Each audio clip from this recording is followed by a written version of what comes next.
யோகி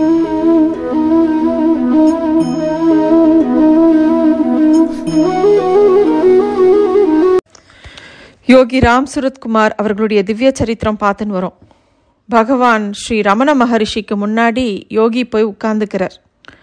பகவான் பக்கத்தில் உட்கார்ந்த உடனே அவரோட அண்மை அவரை உள்ளுக்குள்ள அந்தர்முகமாக மாற்றித்து.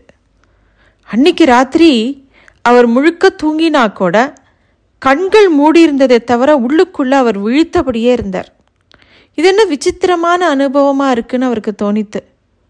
ஏதோ ஒன்று தூங்க போகிறது, அதாவது உறங்க போகிறது. ஆனால் அது தனக்கு முற்றிலும் சம்பந்தமே இல்லாத ஒன்றை அன்னைக்கு அவர் கவனிக்கிறார். அது தானே போய் உடம்பை பிடிச்சிக்கிறதையும் அதுக்கப்புறம் தூக்கங்கிற அவஸ்தையை அடையும் போது உள்ளுக்குள்ளே இருக்கக்கூடிய பெருஞ்சக்தி கிட்ட ஒடுங்கிறதையும் அதோட இருப்பையும் எந்த வார்த்தையோட உதவியும் இல்லாமல் அவர் அதை புரிஞ்சுக்கிறார். அதுக்கு உருவமே இல்லை. இதைத்தான் உருவமற்ற பேய் அகந்தை அப்படிங்கிறாளோ அப்படிங்கிறத புரிஞ்சுக்கிறார். இதுதான் என்ன இந்த உலக எல்லாத்தையும் உருவாக்குறதோ அப்படின்னு எல்லாத்தையும் அவர் உணர ஆரம்பிக்கிறார். அது ராம் சுரத் குன்வர் அப்படிங்கிற பெயரோட சும்மா ஒட்டின்னு இருக்குங்கிறத தெரிஞ்சுக்கிறார். இந்த காய்ஞ்ச மரத்தில் இருக்கக்கூடிய பட்டை மாதிரி இருந்தது. அது ராத்திரி முழுக்க இப்படியே தொடர்ந்து இருக்கு அவருக்கு. அந்த அனுபவமே விசித்திரமாக இருக்கு அவருக்கு. மெதுவாக கண்களை மூடினா கூட அதே நிலைமை தான், கண்களை திறந்தாலும் அதே நிலைமை தான். சட்டுன்னு விடியறதுக்கு முன்னாடியே தன்னோட உடம்பை ஏதோ ஒன்று திருப்பியும் எழுப்புற மாதிரி அவருக்கு தெரியறது. சட்டுன்னு விழிச்சுக்கிறார். ரமணாசிரமத்தில் மயில் அகவித்து குரங்குகள்லாம் விழிச்சுண்டது. அங்கங்கே இந்த பிராணிகள்லாம் குறுக்கு நடுக்குமா அலைய ஆரம்பிச்சது. பகவான் ஸ்ரீ ரமண மகரிஷிகள் அதிகாலம்புற அந்த சோஃபாவில் வந்து உட்காந்துக்கிறார். ராம் சுரத் குன்வரும் மெல்ல அவருக்கு முன்னாடி போய் கண்ணை மூடிண்டு உட்காந்துக்கிறார். திருப்பி ஏதோ ஒன்று அவரை உள்ளுக்குள்ளே இழுத்து போட்டது. ரொம்ப நேரம் அப்படியே உட்காண்டிருந்தவர் அப்புறம் விழிச்சு பார்க்குறார். சட்டுன்னு அங்கே பகவானை காணலை. உத்து பார்க்குறார், அதிர்ந்து போகிறார். ஆனால் அங்கே பகவான் இருக்கிறதா நினச்சி ஒவ்வொருத்தராக நமஸ்காரம் பண்ணிட்டு இருக்கா. அது எப்படி யாரும் இல்லாத ஒரு சோஃபாவை எல்லாரும் நமஸ்காரம் பண்ணிட்டு இருக்கா அப்படின்னு அவர் பார்த்துட்டே இருக்கும்போது இவா எல்லாரும் பகவானை நோக்கி கை கூப்பி உட்கார்ந்துட்டு இருக்கிறத பார்க்குறார். இதில் ஒருத்தர் மென்மையாக ஏதோ பேசின்னு இருக்கார். அதெல்லாம் இவர் காதில் விழருது. என்ன ஒரு விந்தை அப்படின்னு திகச்சு போய் பார்த்துட்டு கண்களை கசக்கி பார்க்குறார். அங்கே ஒரு அதிசயம் நடக்கிறது. மணல் துகள் மாதிரி எங்கேருந்தோ ஒன்று படபடன்னு இணைஞ்சு சட்டுன்னு ரமண மகரிஷி அப்படிங்கிற உடம்பு மாதிரி ஒரு உருவம் தெரிஞ்சுது. இப்போ தெளிவாக பகவான் சோஃபாவில் உட்கார்ந்துருக்கிறது யோகிக்கு தெரியறது. பகவான் சிரிச்சுண்டு பேசிண்டு தெளிவாக எல்லார்கிட்டையும் அவாவா கேட்குற கேள்விக்கு பதில் சொல்லின்னு இருக்கார். ஒரு பக்தர் கேட்குறார், பகவானே, ஞானிக்கு உடலோட உணர்வு உண்டா அப்படின்னு கேட்குறார். பகவான் மெதுவாக சிரிச்சுட்டு சொல்கிறார், நீங்கள் உங்கள் உடம்போட அபிமானிச்சுண்டு இருக்கிற மாதிரி ஞானியையும் அப்படியே பார்க்குறேன். அதனால் அவருக்கும் உடம்பு இருக்கிற மாதிரி உங்களுக்கு தெரிஞ்சாலும் அந்த ஞானியானவர் அதோட சம்பந்தப்படாமல் தான் உடம்பு இல்லாத நிலையில் ஆத்மஸ்வரூபமாகவே அந்த ஞானி இருப்பார் அப்படின்னு சொல்லிட்டு ராம் சுரத் குன்வரை பார்க்குறார் ரமண மகரிஷி.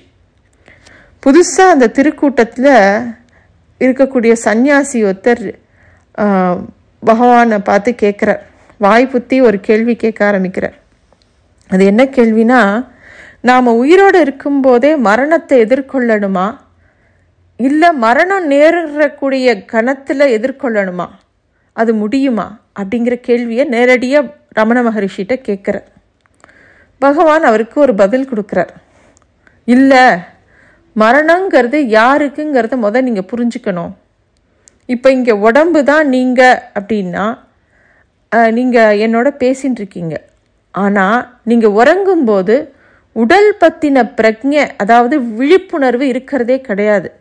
அப்போது நீங்கள் உங்களை இல்லாமல் போனேன்னு சொல்கிறதுக்கும் இல்லை.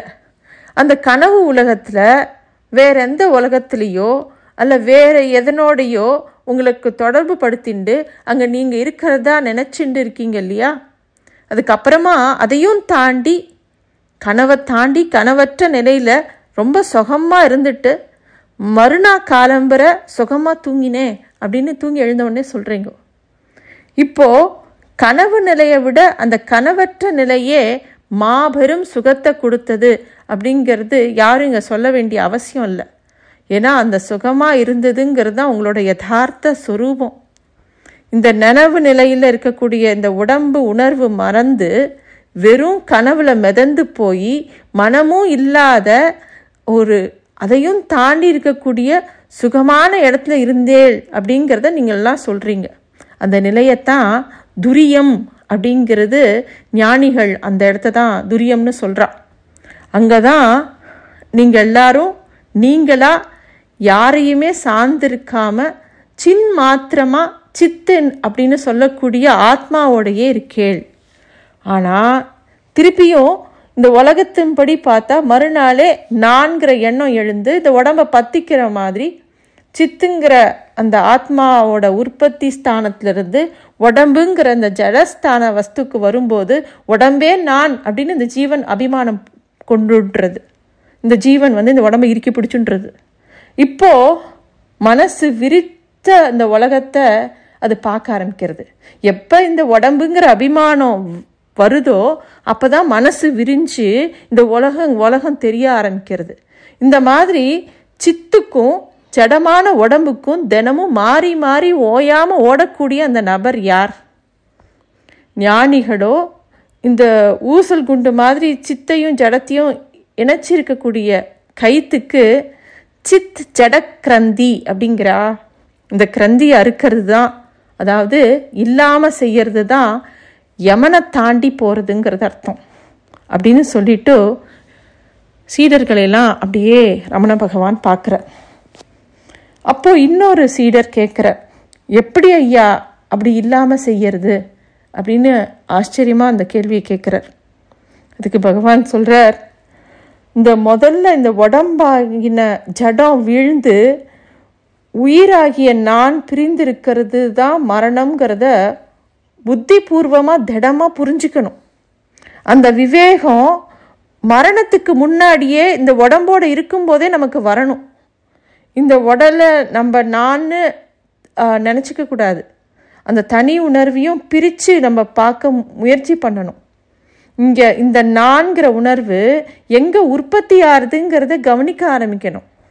அப்படி ஆழ்ந்து மூழ்கி இந்த உடம்பை தாண்டி என்ன வடிவான அந்த அகங்காரம் அப்பப்போ எழுந்துக்கிறதே அதுதான் யமன். அந்த அகங்கார வடிவம் இருக்கு இல்லையா, அந்த எண்ணம் இப்போ இந்த உடம்போடு இங்கே பிணைச்சி வச்சிருக்கிற நான் தான் உடம்பு அப்படின்னு சொல்லிகிட்டே இருக்கு. இதை இன்னும் நம்ம கொஞ்சம் நுட்பமாக புரிஞ்சுக்கணும். கனவுல வேறு எந்த வடிவில் இருந்தும் இந்த மாதிரி கொஞ்சம் கொஞ்சமாக திரிஞ்சு போகிறது. அதையும் தாண்டினப்புறம்தான் அந்த கனவுலேருந்து தாண்டி போகக்கூடிய இடம்தான் துரியம் அப்படிங்கிற அந்த ஆத்மா கிட்ட சேர்ந்து இருக்கக்கூடிய நிலை. அப்புறமா அங்கேருந்து திருப்பியும் அந்த இடத்த விட்டு எழுந்துக்கும் போது தூக்கத்திலிருந்து இந்த காரண சரீரத்தோட வாசனையால் அந்த வாசனா பலத்தினால உந்தப்பட்டு உடம்பை இறுக்கி பிடிச்சிக்கிறது. இது தினமும் நம்ம தூங்கும் போதும் தூங்கி எழுந்துக்க போதும் நடக்கக்கூடிய ஒரு விஷயம்.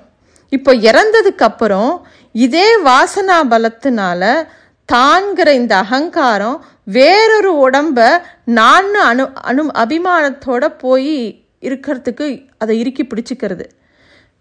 இந்த மாதிரி ஏதாவது ஒரு உருவை திருப்பி திருப்பி போய் பிடிச்சிக்க செய்யக்கூடிய இந்த சக்திக்கு தான் யமன் அப்படின்னு பெயர். அதனால் உடம்போடு இருக்கும்போதே நான்கிற உணர்வையும் உடம்புங்கிற இந்த ஜடத்தோட எல்லையையும் புரிஞ்சுட்டோம்னாக்கா, அந்த அனுபவத்தினால நம்ம அதை உணர்ந்துட்டோம்னாக்கா, மரணத்தில் கூட நான்கிற உணர்வு மீதியாக இருக்கிறத நம்ம உணர ஆரம்பிப்போம். அப்போது மரண பயம் ஏற்பட்டால் கூட திருவருட்சக்தி ஒன்று செயல்பட்டு தேகம் நான் அப்படிங்கிற அந்த கொஞ்ச நஞ்ச அபிமானத்தையும் அதை அழிச்சு கொடுக்கும், அதை அழிச்சிடும். எது இப்போ பிரிஞ்சிருக்கு அப்படிங்கிறத விவேகத்தோட இந்த ஆத்ம விசாரத்தை மரணத்தின் போதும் இந்த ஜீவன் நிகழ்த்த ஆரம்பிக்கும்.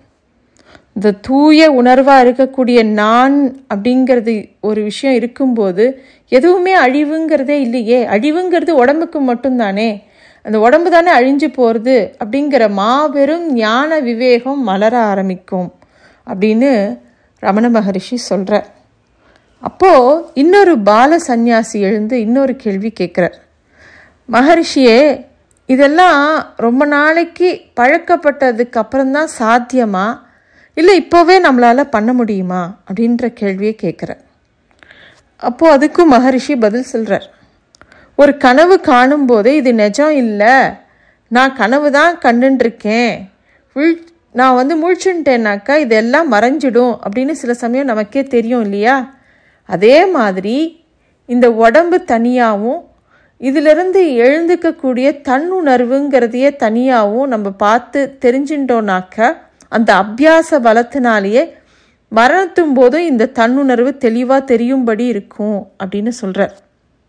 அந்த பக்தருக்கு இன்னும் சந்தேகம் இருந்தது. பகவானே அப்போ மரணத்தும் போது என்ன ஆகும்னு திருப்பியும் கேட்குறார். அப்போ பகவான் திருப்பியும் சொல்கிறார், நான்கிற அபிமானம் திடமாக இருக்கிறவா தூக்கத்தும் போது எப்படி எதையுமே தெரிஞ்சிக்காம ஏதோ ஒரு இருட்டை போய் பிடிச்சின்னு இருக்காளோ, அதே மாதிரி மரணத்தும் போதும் உடலை பிரிஞ்ச உயிரும் அதுக்கான காலம் வர வரைக்கும் அப்படியே இருந்துட்டு வேற ஒரு பிறவியை எடுக்க ஆரம்பிச்சிடும். அதனால அடிப்படையாக புரிஞ்சிக்க வேண்டிய இந்த நான்கிற அகங்காரம் இருக்கிற வரைக்கும் யமன் இருப்பான். அந்த அகங்காரம் அழியும் போது, அதாவது சாஸ்திரங்கள் சொல்கிற மாதிரி மனோநாசம்ங்கிற அந்த மூலமான அகங்கார நாசம் ஏற்பட்டாதான் யமவாதையிலேருந்து முற்றிலும் தப்பிக்க முடியும் அப்படின்னு பகவான் பதில் சொல்கிறார். பகவான் இன்னும் நிறைய விஷயங்கள் சொல்லிகிட்டே வரார். உயர பறக்கக்கூடிய பருந்தோ காடோ நிலமோ சமுத்திரமோ நெருப்போ என்ன செஞ்சிட முடியும்? ஆனால் அது உயர பறக்கணும். இந்த உடம்பே நான்ற அபிமான வடிவில் இருக்கக்கூடிய அகங்காரத்தை வீழ்த்திட்டானாக்கா அந்த கணமே நம்ம எப்போவுமே உயரத்தில் இருக்கிறதையும் நமக்கு தெரிய ஆரம்பிச்சிடும். ஏன் எல்லாமுமாவும் இருப்பாவா?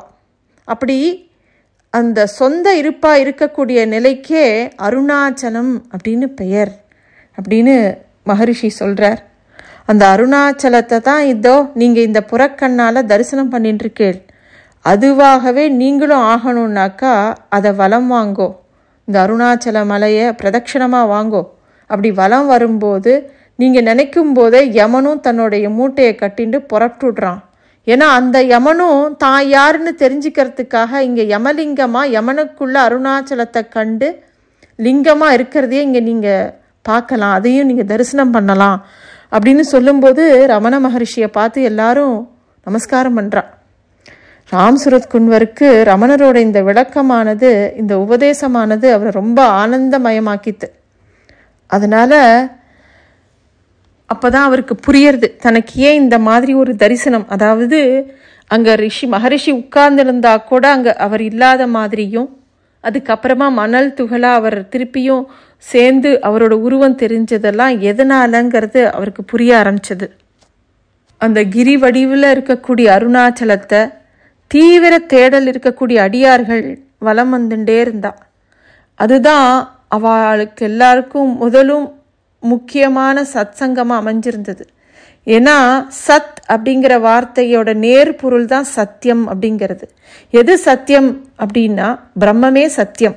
ஓம் தத் சத், பிரம்மத்தை நிர்குண வடிவானது அப்படின்பா. ஆனால் அருணாச்சலமான பரம்பொருளோட அந்த சகுண வடிவம்தான் இந்த மலை. இந்த வினோதமான திருக்கூட்டத்தினர் எல்லாருமே இந்த வினோதத்தை தெரிஞ்சுண்டு இப்பேற்பட்ட ரகசியம் இந்த ஜென்மத்திலேயாவது நமக்கு வாய்ச்சதே அப்படின்னு அங்கே இருக்கிறவாள்லாம் ரொம்ப நிம்மதி அடைஞ்சா. அதெல்லாம் தாண்டி ரமண மகரிஷியோட அண்மையே அவளுக்கு ஒரு பெரிய பாக்கியம். அப்படியே அந்த ஞானியோட பக்கத்தில் இருக்கும்போதே இவா எல்லாருக்குமே எல்லாம் தெரிய ஆரம்பிச்சது. அருணாச்சலமே ரிஷி ரூபம் எடுத்து அங்கே சதா சர்வ காலமும் அருணாச்சல பித்தேறி கிடக்கிறாரேன்னு அவரை பார்த்து எல்லாரும் திகச்சு போயிருந்தா. மெல்ல எழுந்தார் யோகி. அங்கேருந்து திருவண்ணாமலையை வலம் வந்தார்.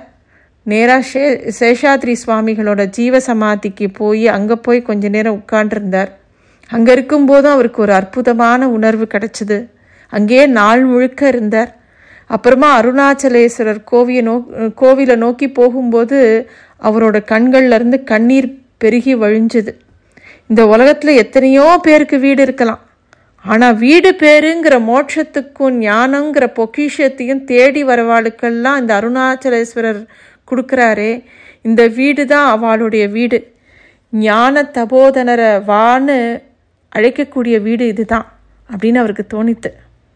யாருக்கெல்லாம் வாழ்க்கையில் என்னெல்லாம் கேள்வி வருதோ அவளுக்குள்ளெல்லாம் புகுந்து இந்த அருணாச்சலேஸ்வரர் தன்னை நினைக்க வைக்கிறார் அப்படிங்கிறது அவருக்கு புரிய ஆரம்பிச்சது. நேராக கோவிலுக்குள்ளே போனார். பகவான் பாலரமணராக அமர்ந்திருந்த அந்த பாதாள லிங்கத்துக்குள்ளே போய் தானும் கொஞ்ச நேரம் அமர்ந்திருந்தார். அப்புறம் எத்தனை மணி நேரம் அப்படியே இருந்தார்னு அவருக்கு தெரியல. அப்புறமா மெல்ல எழுந்தார். வெளியில் வந்து பார்க்கும்போது பௌர்ணமி நிலவு அப்படியே வெண்ணெய் மாதிரி வானத்தில் திரண்டு எழுந்து வந்துட்டு இருந்தது. அங்கே அந்த மலையையும் அந்த பௌர்ணமி நிலவையும் பார்க்கும்போது பிரகாசமாக இருந்தது. அங்கங்கே பக்தர்கள் கிரிவலம் வந்தபடி இருந்துகிட்டே இருந்தா. இப்பேற்பட்ட மலையை இப்படி ரொம்ப சில பேர் தான் வலம் வராளேன்னு அவருக்கு ஒரு எண்ணம் வந்தது. ஆனால் இன்னும் பல வருஷங்கள் கழித்து லட்ச மக்கள் இங்கே வரப்போகிறாங்கிறது அவருக்கு அழுத்தமாக தெரிஞ்சது. அருணாச்சல மலையோட மேலே நட்சத்திரங்கள்லாம் தெரிஞ்சது. மெல்ல உத்து பார்க்க நட்சத்திரங்கள் மாதிரி ஒளியோட யாரோ வந்து மலைக்குள்ளே இறங்குற மாதிரி தெரிஞ்சது. சட்டுன்னு அந்த காட்சியும் மறைஞ்சு போச்சு. அந்த மலைக்குள்ளேயே குபேரப்பட்டினம் மாதிரி பெருஞ்செல்வத்தோட அளவில்லாத ஒளியோட வேறொரு உலகம் இருக்கிறத பார்த்து அதிசயமாக அதையே பார்த்துட்டு இருந்தார் யோகி. அருணாச்சல புராணத்தில் இருக்கிற மாதிரி பகவான் சொன்னதை வச்சு எத்தனை உண்மை இதெல்லாம் அப்படின்னு அப்படியே கண்கொட்டாமல் அந்த மலையே பார்த்துட்டு இருந்தார். அருணாச்சல சிவ அருணாச்சல சிவ அருணாச்சல சிவ அருணாச்சடா அப்படின்னு சொல்லிகிட்டே இருந்தார். அந்த பௌர்ணமி நிலவில் அதோட அடியில் அந்த விண்ணுயர நிற்கக்கூடிய அந்த அருணாச்சல சிவத்தை பார்த்தபடி திருப்பியும் ரமணாசிரமத்துக்கு வரார் யோகி. அவரோட கையில் ஆத்ம விசாரம்ங்கிற புஸ்தகம் இருந்தது. விருபாட்சி குகையிலையும் கந்தாசிரமத்தையும் தியானம் பண்ணிகிட்டே இருந்தார். நான் அப்படிங்கிற அந்த மூல எண்ணத்தையே தேடின்னு இருந்தார். மெல்ல அது தலை சாய்ச்சது. அனுபவத்துக்கு உள்ள மெல்ல மெல்ல வெவ்வேறு நிலைகளை அடைஞ்சார். இன்னும் ஏதோ ஒன்று அவர்கிட்ட ஒட்டிகிட்டே இருந்ததுங்கிறது மட்டும் அவருக்கு தெரிஞ்சுது. இந்த அருணாச்சல வலம் ஆத்ம விசாரத்தை கொடுக்குங்கிறது அவருக்கு ரொம்ப தெளிவாக தெரிஞ்சுது. ராம்சுரத் குன்வர் அப்படிங்கிற தன்னுடைய பெயர் அவருக்கு மறந்து போச்சு. என் பெயர் என்ன அப்படிங்கிற கேள்வி அவருக்குள்ளே பிறந்தது. அருணாச்சல மலையை பார்க்குறார். அது ஒரு புதிய பெயரை இந்த உலகத்துக்கு கொடுக்க போகிறதுங்கிறது அவருக்கு தெளிவாக தெரிஞ்சது.